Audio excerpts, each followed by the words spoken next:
और ये उसके लिए रास्तबाजी गिना गया। इब्राहिम खुदा पर ईमान लाया और ये उसके लिए रास्तबाजी गिना गया। बस जान लो कि जो ईमान वाले हैं वो ही इब्राहिम के फर्जंद हैं। कौन इब्राहिम के फर्जंद हैं? जो ईमान वाले हैं और ईमान पर रहते हैं, ईमान पर चलते हैं। और लिखा है कि जो ईमान वाले हैं वो इब्राहिम के फर्जंद हैं। लेकिन किस पर ईमान लाने के वसीला से, किस ईमान के वसीला से वो इब्राहिम के फर्जंद हैं? जैसा कि 14वीं आयत में हमने पढ़ा, 14वीं आयत में हमने पढ़ा, ताकि मसीह यीशु में इब्राहिम की बरकत गैर कौमों तक पहुंचे और हम ईमान के वसीला से रूह को हासिल करें जिसका वादा किया गया, जिसका वादा हुआ है। यानी कि यीशु मसीह पर जो लोग ईमान रखते हैं, वो लोग जो यीशु मसीह के साथ चलते हैं, वो लोग जो यीशु मसीह की हजूरी में रहते हैं, और वो इब्राहिम के फर्जंद हैं। हालेलुया। और फिर अगले हिस्से में लिखा है, और किताबे मुकद्दस ने पेशतर से यह जानकर कि खुदा गैर कौमों को रास्तबाज ठहराएगा, पहले ही से इब्राहिम को यह खुशखबरी सुना दी कि तेरे बाइस सब कौमें बरकत पाएंगी। इब्राहिम को यह खुशखबरी दी गई कि तेरे बाइस, तेरे सबब से, तेरी वजह से सब कौमें बरकत पाएंगी। और फिर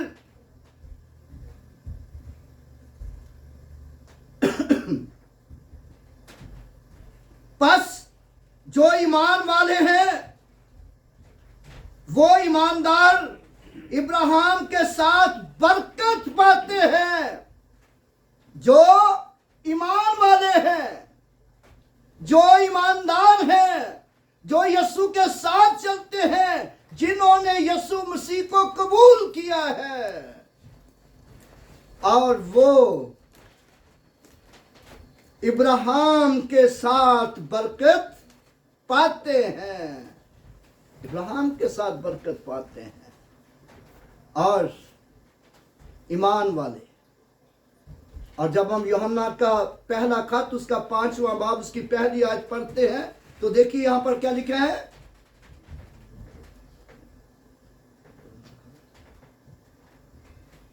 पढ़िए, यूहन्ना का पहला खत 5वां बाब पहली आयत।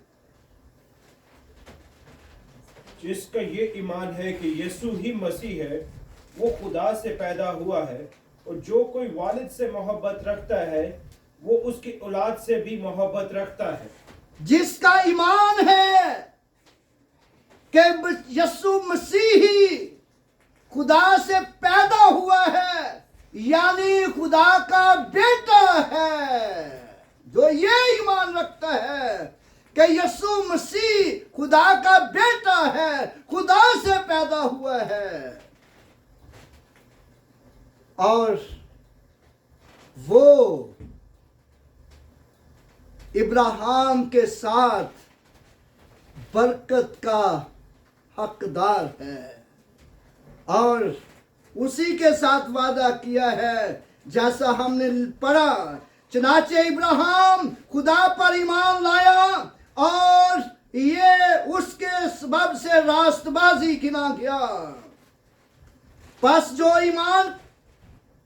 जान लो कि जो ईमान वाले हैं वही इब्राहिम के फर्जंद हैं और किताब मुकद्दस ने पेशतरही से ये जान करके खुदा इब्राहिम गैर कौमों को ईमान से रास्तबाज ठहराएगा,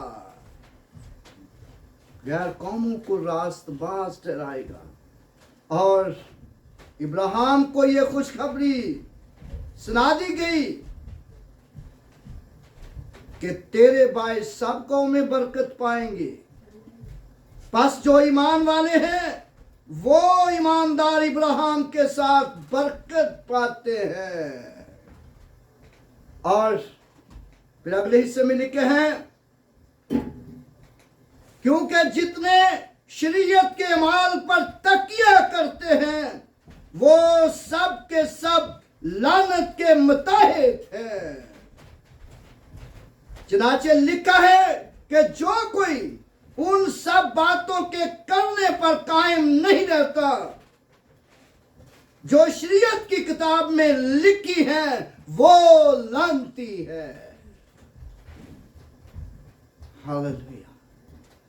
और मेरे भाइयों और बहनों, इसीलिए यहां पर लिखा है और ये बात जाहिर है कि शरीयत के वसीला से कोई शख्स खुदा के नजदीक रास्तबाज नहीं ठहरता, क्योंकि लिखा है कि रास्तबाज ईमान से जीता रहेगा। रास्तबाज कैसे जीता रहेगा जी? ईमान से जीता रहेगा।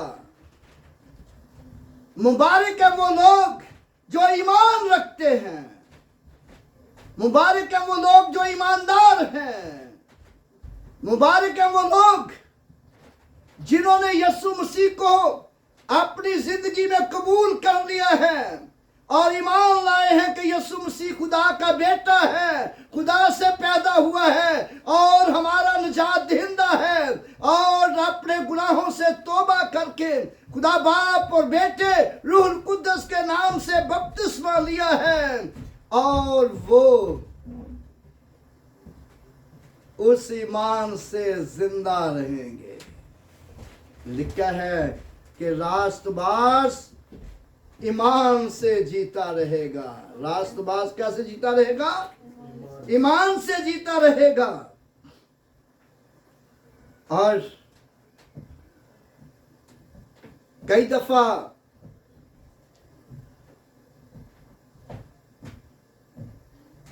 कहा जाता है, इस आयत पर जोर दिया जाता है कि सब ने गुनाह किया और खुदा के जलाल से महरूम है।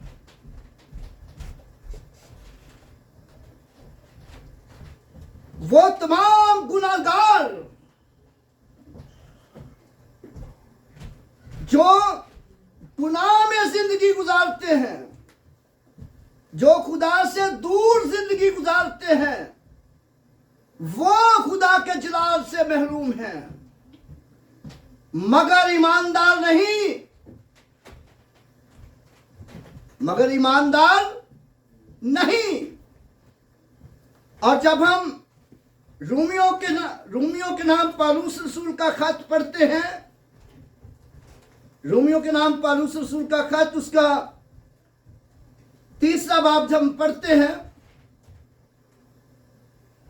और उसकी 9वीं आयत में लिखा है, बस क्या हुआ, क्या हम कुछ फजीलत रखते हैं? बिल्कुल नहीं, क्योंकि हम यहूदियों और यूनानियों दोनों पर पेशतरही से इल्जाम लगा चुके हैं कि वो सब के सब गुनाह के मुताहिद हैं। किन पर इल्जाम लगा चुके हैं?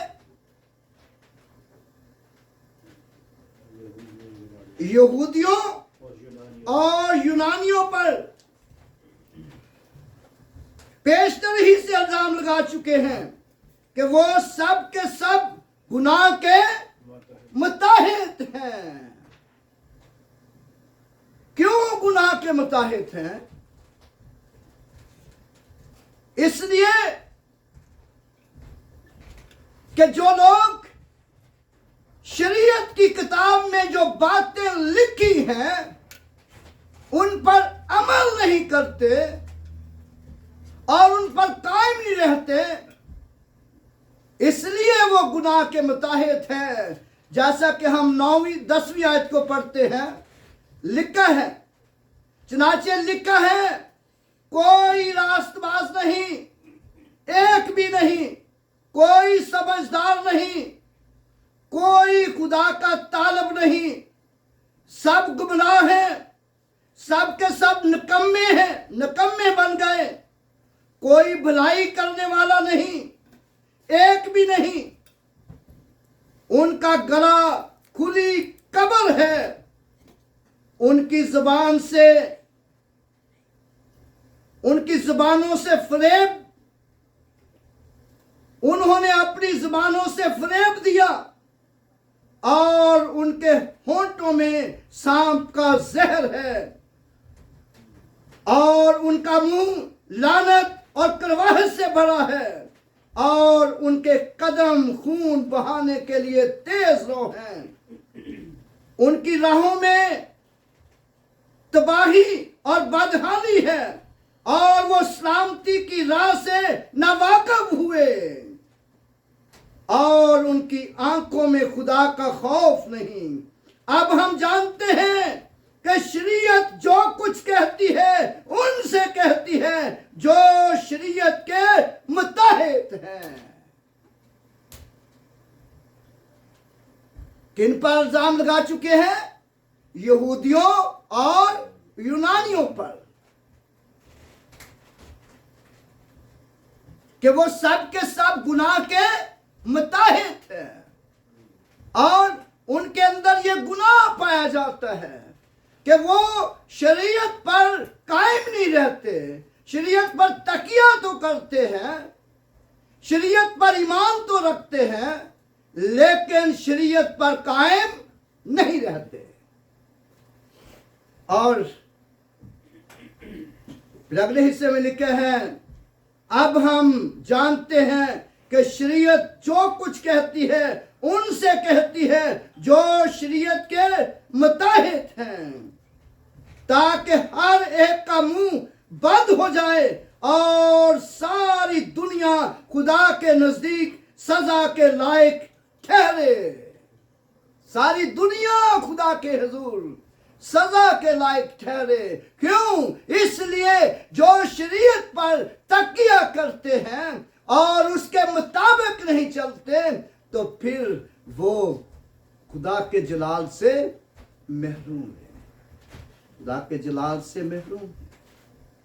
और जब हम इसी की 24वीं आयत का मुताला करते हैं, रोमियो 3 बाब उसकी 24वीं आयत, लिखा है, मगर उसके फजल के सबब से, उस मखलसी के वसीला से जो मसीह यीशु में है, मुफ्त रास्तबाज ठहराए जाते हैं। मुफ्त रास्तबाज ठहराए जाते हैं, जिसके ताल्लुक से लिखा है कि रास्तबाज ईमान से जीता रहेगा। रास्तबाज कैसे जीता रहेगा? ईमान से जीता रहेगा। Righteousness will be live with the faith.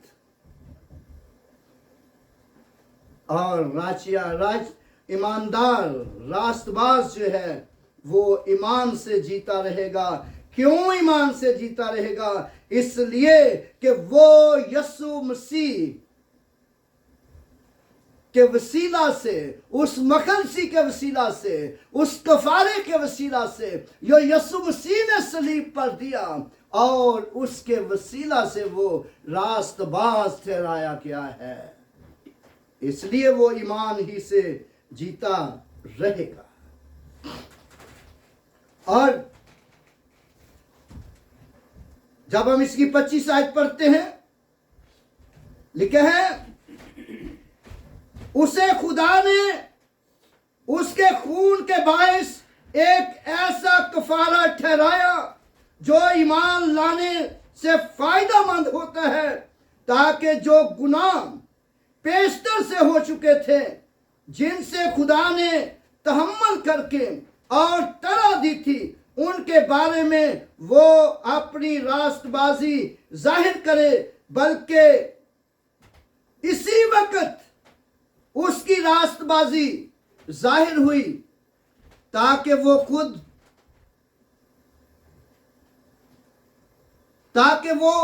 खुद भी आदिल रहे, और जो यीशु मसीह पर ईमान लाए उनको भी रास्तबाज ठहराने वाला हो। किनको रास्तबाज ठहराने वाला हो? किनको रास्तबाज ठहराने वाला हो? जवाब दीजिएगा। जो यीशु पर ईमान लाए, हर एक को नहीं, हर एक को नहीं। फिर इस बात को जरा गौर से पढ़ें। लिखे है, और जो यीशु पर ईमान लाए उसको भी रास्तबाज ठहराने वाला हो। लिखा है कि रास्तबाज ईमान से जीता रहेगा। और 3 बातें बड़ी खास है गलतियों 3 बाब की 6 आयत से जो हमने सीखी है। और लिखा है, बस जान लो कि जो ईमान वाले हैं वो ही इब्राहिम के फर्जंद हैं। जो ईमान वाले हैं वो इब्राहिम के फर्जंद हैं। फिर 9वीं आयत, बस जो ईमान वाले हैं वो ईमानदार इब्राहिम के साथ बरकत के वारिस है। और फिर तीसरी बात,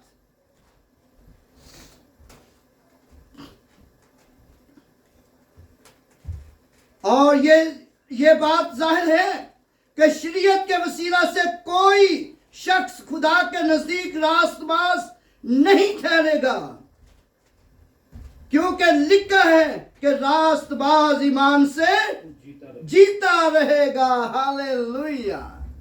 रास्तबाज ईमान से जीता रहेगा। लेकिन कौन रास्तबाज? जो यीशु मसीह पर ईमान लाया है, जो यीशु मसीह के साथ चलता है। और गुनाहगार नहीं जीता रहेगा, क्योंकि लिखा है गुनाह की मजदूरी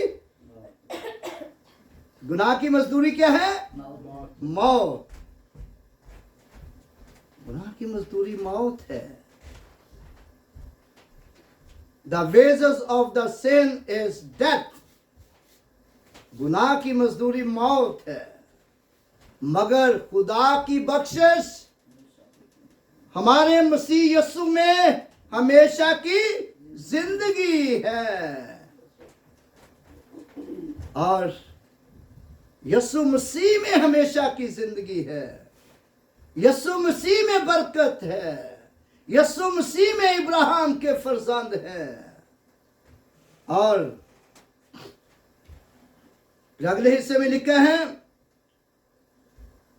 जब हम 13वीं आयत पढ़ते हैं, रोमियो 3 बाब उसकी 13वीं आयत, रोमन चैप्टर 3 वर्स 13।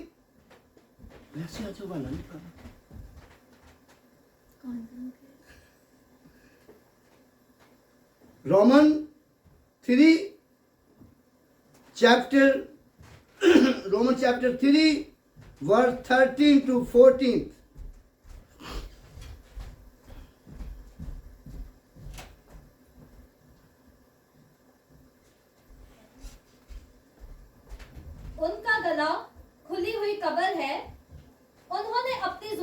से फरेब दिया।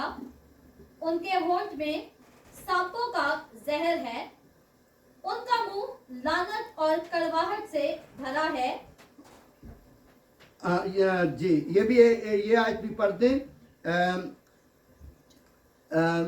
गलतियों 3 बाब उसकी 13वीं आयत।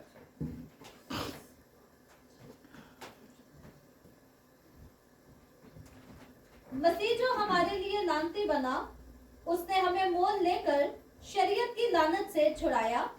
क्योंकि लिखा है कि जो कोई लकड़ी पर लटकाया गया वो लानती है, ताकि मसीह यीशु में इब्राहिम की बरकत गैर कौमों तक भी पहुंचे। Hallelujah, praise the Lord.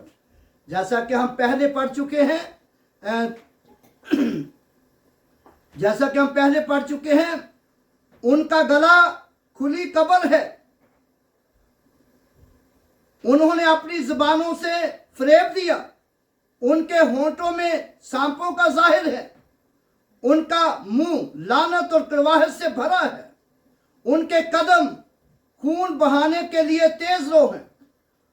उनकी राहों में तबाही और बदहाली है और वो सलामती की राह से महरूम है और उनकी आंखों में खुदा का खौफ नहीं। अब हम जानते हैं कि शरीयत जो कुछ कहती है, जो शरीयत के मुताहिद हैं, शरीयत जो कुछ कहती है उनसे कहती है जो शरीयत के मुताहिद है, ताकि हर एक का मुंह बंद हो जाए और सारी दुनिया खुदा के नजदीक सजा के लायक ठहरे। क्योंकि शरीयत के अमाल से कोई बशर खुदा के हजूर रास्तबाज नहीं ठहरेगा। शरीयत के अमाल से कोई बशर खुदा के हजूर रास्तबाज नहीं ठहरेगा। और इसीलिए यह गलतियों के खत में पौलुस रसूल यह लिखता है, याद दिलाता है कि मसीह जो हमारे लिए लानती बना, मसीह जो हमारे लिए लानती बना, उसने हमें मूल लेकर शरीयत की लानत से छुड़ाया। क्योंकि लिखा है कि जो लकड़ी पर लटकाया गया वो लानती है। उसने हमें शरीयत की लानत से, उसने हमें शरीयत से छुड़ाया ताकि हम शरीयत के मुताहिद ना रहें। हम शरीयत के मुताहिद ना रहें। हम खुदा के नजदीक गुनाहगार ना ठहरे। हम खुदा के नजदीक रास्तबाज ठहरे। हम खुदा के नजदीक क्या ठहरे? रास्तबाज ठहरे। यीशु मसीह हमें रास्तबाज ठहराने के लिए लानती बना। और ताकि मसीह यीशु में इब्राहिम की बरकत गैर कौमों तक भी पहुंचे और हम ईमान के वसीला से रूह को हासिल करें जिसका वादा हुआ है। ईमान के वसीला से। और वो हमारे गुनाहों को लेकर सलीब पर चढ़ गया। हमारे गुनाहों को लेकर वो सलीब पर चढ़ गया। जैसा कि पहला पत्रस हम पढ़ते हैं, पहला पत्रस उसका 2 बाब जब हम देखते हैं, एक हवाला और पढ़ लें। पहला पत्रस 2 बाब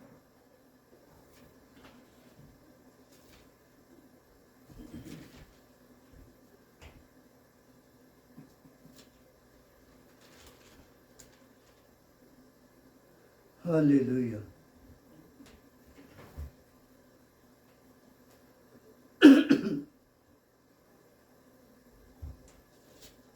चौबीस से पढ़िएगा जरा।